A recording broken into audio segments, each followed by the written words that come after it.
Joining me now is the Congresswoman from the United States Virgin Islands, Stacey Plaskett. A few days ago, she was just named the ranking member on the Select Subcommittee on the Weaponization of the Federal Government. She's also a member of the House Intelligence Committee and the Agriculture Committee. 2 years ago, she served as an impeachment manager during the second impeachment of Donald Trump. Representative Plaskett, good morning to you. Thank you for being with us again.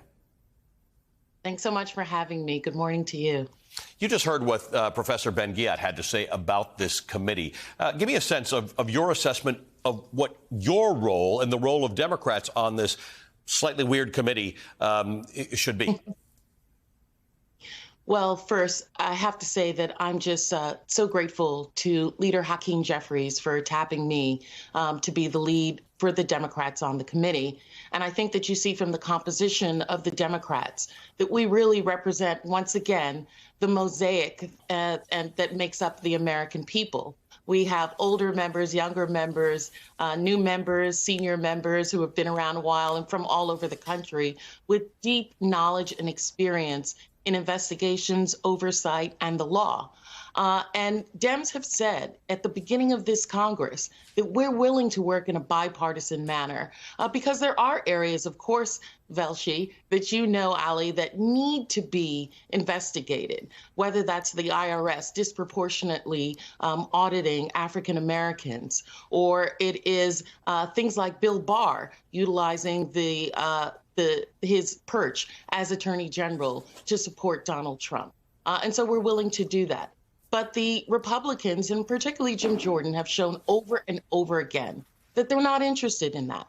What they're interested in doing is chasing down rainbow conspiracies and far right, fear mongering to their base. So tell me then, as the ranking member, as a member of the minority party, with the limitations that all involves, what do you do to say, because, again, I think 100% of people would say oversight is good and weaponization of government is bad. Right. And so how do you make this committee not a waste of time? Or how do you not spend your days on this committee just swatting away or trying to swat away nonsense, but actually say, is there any possibility of agreeing on terms of stuff that the American public would agree needs to be investigated? Well, I've reached out to Jim Jordan in the last few days. I was just announced as the ranking member to see if he's interested in sitting down on a regular basis to see if there are areas and hearings that we can do that we would both agree on. In the meantime, we're going to be the truth squad and be willing to say when it is nonsense. The subpoenas that he's recently issued to the Justice Department, to the FBI regarding this school board nonsense, it was unnecessary because the Department of Justice as well as the FBI were very forthcoming about the information that they had. We're working with Jim Jordan and with other individuals to get that information. So we're going to be the truth squad to say when we're dealing with nonsense, to make sure that evidence and facts are out for the American people, while at the same time, in our own way, trying to bring light on those areas that need to, in fact, be investigated. I'm grateful that my first term in Congress and for 3 terms, I sat on oversight under Elijah Cummings, who was always willing to work across the aisle to find common ground, but who also stood for truth.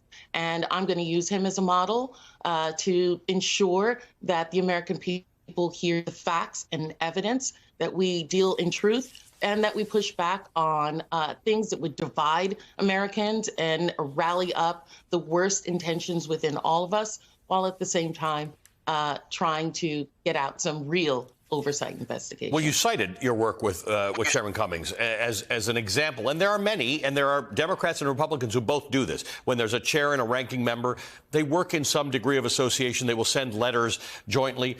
Where are you in that sort of relationship with Jim Jordan? In fact, this thing you made mention of, where Jim Jordan has subpoenaed Attorney General Merrick Garland, the FBI Director Chris Wray, and the Education Secretary Miguel Cardona.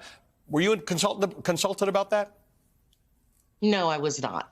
And that's one of the things that in the letter that I sent him, I advise him. I'm like, hey, I'm here. I've been appointed. I know it's been very recent. And going forward, let's follow the rules. Let's follow what has been the practice of the House. I need notice of what you're going to do. I'm willing to meet. Interestingly, we're on the same hallway, our offices in the House. So there's no reason that you can't hop on by and see me, and let's work in the best way that we can. We'll see if that comes out. I'm not an optimist or pessimist. I'm a realist, and I've made provisions if that's not going to be the case. Representative Plaskett, thanks for taking time, as you always do, to join us on our show. Democratic Representative Stacey Plaskett of the United States Virgin Islands.